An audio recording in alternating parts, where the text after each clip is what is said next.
ever crave fresh fish, but like ever wonder how they actually go from the ocean to your plate? Mm-hmm. So today's deep dive goes beneath the surface, Literally. literally to explore the world of fish cage maintenance. Okay.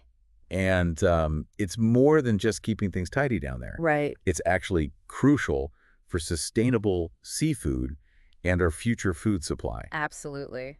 Yeah, you're right. People often just picture these like idyllic ocean farms, Right. But it's a constant battle against the forces of nature to keep those fish contained and keep them thriving. Okay, so paint us a picture here. Sure. What are the biggest challenges that these underwater farms face? It's not like they can just call a repair crew when a storm hits, right? Exactly. Imagine just the relentless pressure from the ocean currents, Oh, yeah. the constant wear and tear on the nets and the cages, even like seemingly small things. Yeah. I mean, barnacles can create huge problems. Yeah. Adding all this weight and just disrupting the water flow. So it's like this delicate balance. Yeah. You're trying to create this controlled environment for the fish, Yeah. but you're contending with like the unpredictable nature of the ocean. Precisely. And that's where meticulous maintenance becomes key. We're talking about preventing escapes, which could really disrupt ecosystems and impact the livelihoods of so many farmers. Yeah, it's high stakes. Absolutely. Like an underwater chess game. It is. Constantly adapting and strategizing to stay ahead of problems. Yeah, that's a great way to put it. It's really about understanding the science behind these challenges. Okay. Physics of water pressure, the chemistry of saltwater corrosion, even just the biology of the marine life that can cause some havoc on this infrastructure. Okay, let's unpack those challenges a bit. Okay. You mentioned water pressure. What kind of force are we talking about here, and how do fish cages withstand that kind of pressure? So think about the sheer weight of this Yeah. column of water pressing down on these structures. Right. It's constant. And over time, it can lead to metal fatigue, weaken the welds, and even compromise the integrity of the entire cage. So building underwater requires a whole different level of engineering than building on land. Absolutely. And it's not just static pressure. We've got to factor in those dynamic forces of waves and currents, especially during storms. Right. These can cause the cages to move erratically, putting stress on mooring lines and potentially damaging the structure. It's not just about building strong cages, it's about securing them effectively. Exactly. So what does that involve? So it's not just about building strong cages, it's about securing them effectively. Right. So what does that involve? Well, you're talking about a whole system Okay. of anchors, chains, and mooring lines that need to be meticulously designed and maintained. Yeah. It's like, the foundation of a skyscraper. Right.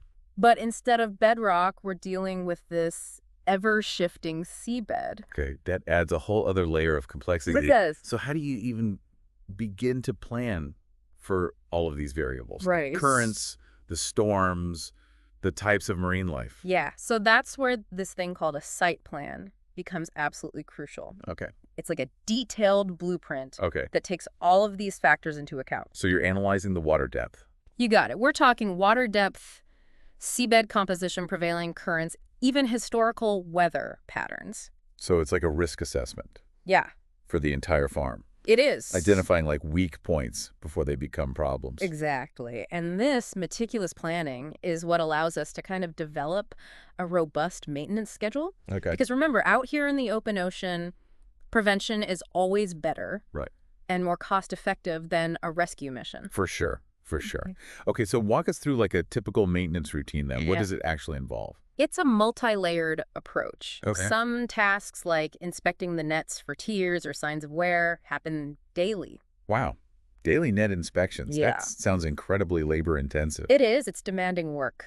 But it's essential. Remember, those nets are all that stand between, thousands of fish and the open ocean. Right. A small tear can quickly become a major breach. Oh, wow. And that has devastating consequences for the environment and the farm's economic viability. So you're protecting the investment and the ecosystem. Absolutely. What about like inspecting the cages themselves? So that often involves sending divers down Out to visually inspect every inch of the structure, Wow. looking for signs of corrosion damage from marine life, anything that could compromise its integrity. It's a demanding job. Very much so. It requires specialized skills and a tolerance for working in challenging conditions. Right. And speaking of challenging conditions, you mentioned that even the anchors need regular checkups. Yeah. What does that involve and how often? So you might think anchors are like indestructible. Right. But even they need attention. Okay. Every 6 months or so, divers need to go down and make sure those anchors are still firmly embedded in the seabed, that the chains are secure, and that there's no,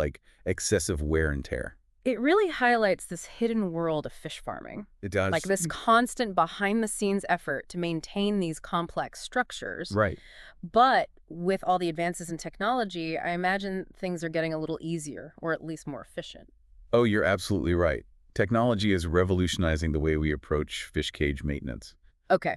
One of the most exciting developments in recent years is the use of remotely operated vehicles, or ROVs. Ah, yes, the underwater drones you mentioned. Exactly. Tell us more, tell us more. So ROVs are essentially underwater robots. Equipped with high-definition cameras, powerful lights, and even robotic arms in some cases. So we're talking about sending these ROVs into situations that might be too risky for a human diver. Exactly. They can venture deeper, withstand stronger currents, and stay submerged for much longer periods. Oh, wow. All while beaming back this real-time data and visuals. That's incredible. I could see how that would be a game changer for inspections, especially when you're talking about checking those anchors down on the seabed. Absolutely. And it's not just about safety and efficiency. Okay. ROVs can also gather incredibly precise data using sensors, you know? Right. They monitor things like water temperature, salinity, even the presence of harmful algae blooms. So they're not just inspecting the infrastructure. Right. They're acting like underwater scientists, Yeah, gathering vital information about the health of the ecosystem. that's a great way to put it. And this data is incredibly valuable for, optimizing fish welfare, preventing disease outbreaks, and just minimizing the farm's environmental impact. It's amazing how technology is really allowing us to better understand and manage these underwater farms and make them more sustainable and more efficient. Yeah, it's an exciting time for aquaculture, and the innovations are constantly evolving. Right. We're seeing everything from specialized coatings on the nets that deter barnacles to AI-powered systems that monitor fish behavior and adjust feeding schedules accordingly. It's incredible to think how much ingenuity goes into keeping those fish healthy and keeping those farms running smoothly. It really is. But ultimately, it all circles back to us, the seafood consumers. Absolutely. As the global population grows and the demand for protein increases, sustainable aquaculture is going to play an increasingly vital role in feeding the world. So the next time we're enjoying a plate of delicious, sustainably sourced fish, we can appreciate this intricate network of science, technology, and human ingenuity that made it possible. Yeah, and maybe even spare a thought for those unsung heroes. Right. The Good. fish farmers and the maintenance crews working tirelessly beneath the waves to make it all happen. It's a hidden world that most of us never get to see, Mm. but it's playing a crucial role in shaping a more sustainable future for our planet and for our plates. I agree. So until next time, keep exploring, stay curious, and we'll catch you on the next deep dive.